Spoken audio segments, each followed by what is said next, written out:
The next night, while the moon hung thin as a blade in the sky, Okoro crept silently to the sacred tree. He tied the charm, then climbed higher into the tangled limbs. His machete glinted in the moonlight as he made the cut. The tree sighed, a low, mournful sound, like something ancient had been disturbed. Thick sap oozed from the wound, flowing golden like honey.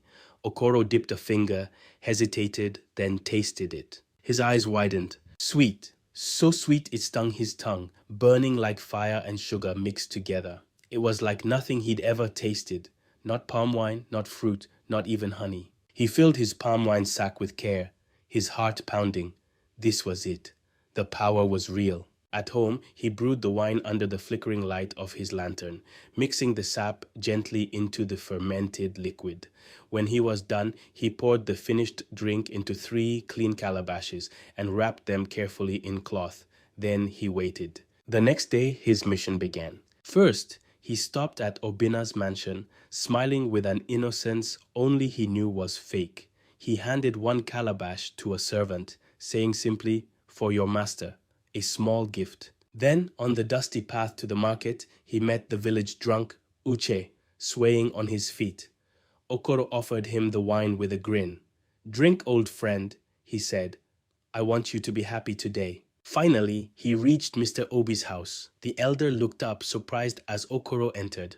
"Happy day, sir," Okoro said warmly, handing him the final calabash, a token of my respect.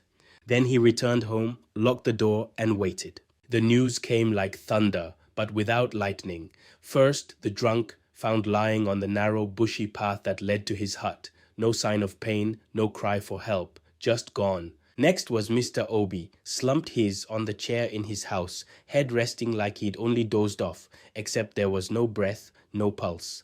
A stillness too complete to be sleep. Last came the boy, the servant. He had tasted Obina's wine, perhaps out of greed or mere curiosity, but the sweetness had trapped him. He drank it all, unable to stop. They found him behind the mansion, mouth sticky, calabash empty. The village fell into confusion and fear. No signs of struggle, no marks on the skin, no swelling, just death, quiet, eerie death. People whispered at the burial grounds. They looked over their shoulders at night. "We live with witches now," someone muttered. "This is not natural." Okoro stood among them, silent, lips sealed, eyes watchful. He said nothing. He only nodded and went home.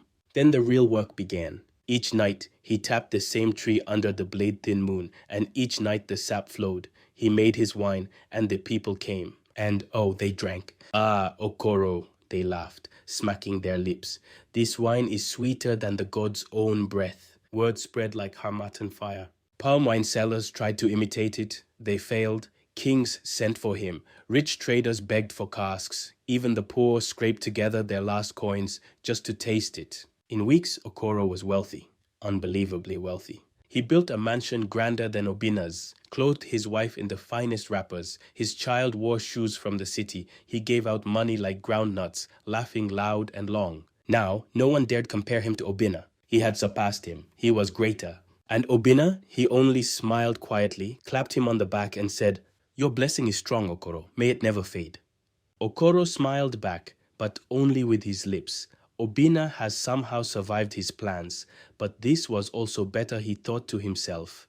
At least he witnessed him better and bigger than him. This made him happy. But evil is patient. It waits in silence, smiling, feeding, watching. It gives only to take. It raises you high, just to shatter you harder when you fall. And Okoro was always destined to fall.